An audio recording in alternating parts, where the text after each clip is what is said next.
Hey, what's going on, everybody? Hope everybody's having a great day today. If you don't know me, I am Ryan McCrary, the CEO of McCrary Financial Solutions, a digital agency designed to bring financial awareness to the African American community through entrepreneurship, financial literacy training, and digital marketing.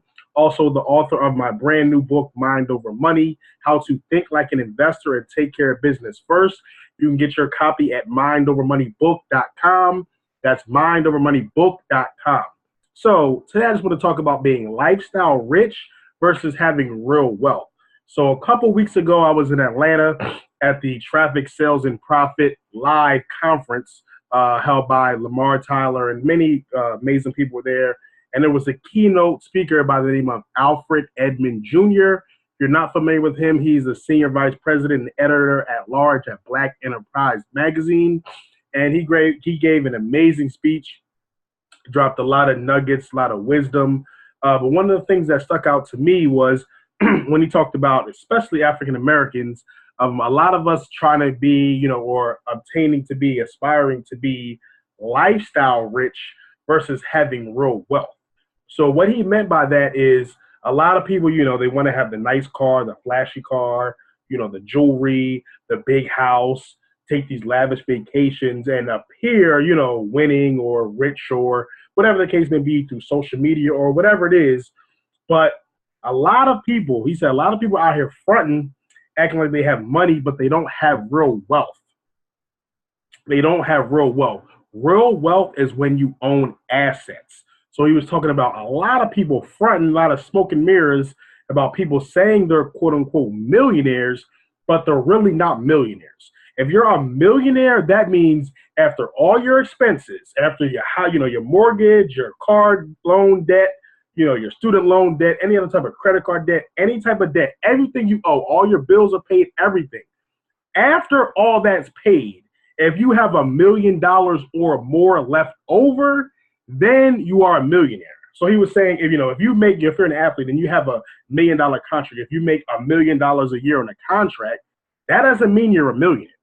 So, like I said, if you make $1 million contract, that doesn't mean you're a millionaire. You may be making your salary, your income, maybe $1 million a year, but your take home is not $1 million. You still probably have a house that you need to pay off. You still probably have a car. You still probably have other bills. So when all that's left over, you don't have $1 million left over.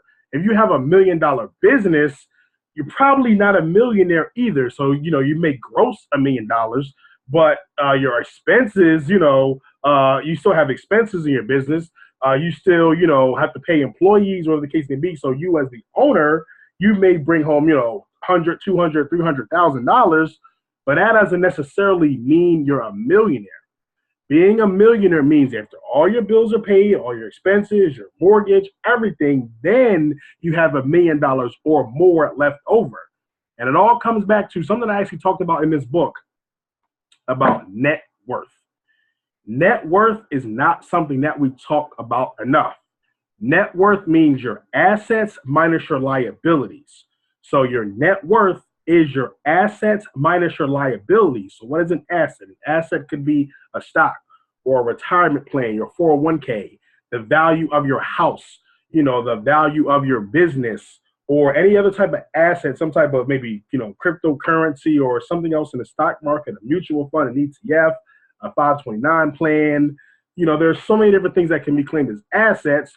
And a liability is a debt that you owe to someone or a company. So, your more what you still owe on your mortgage, what you still owe, TD Bank for your car loan, what you still owe, Fed loan or, AES for your student loans, what you still owe that credit card company for the credit card you haven't paid off, any other type of loan or debt.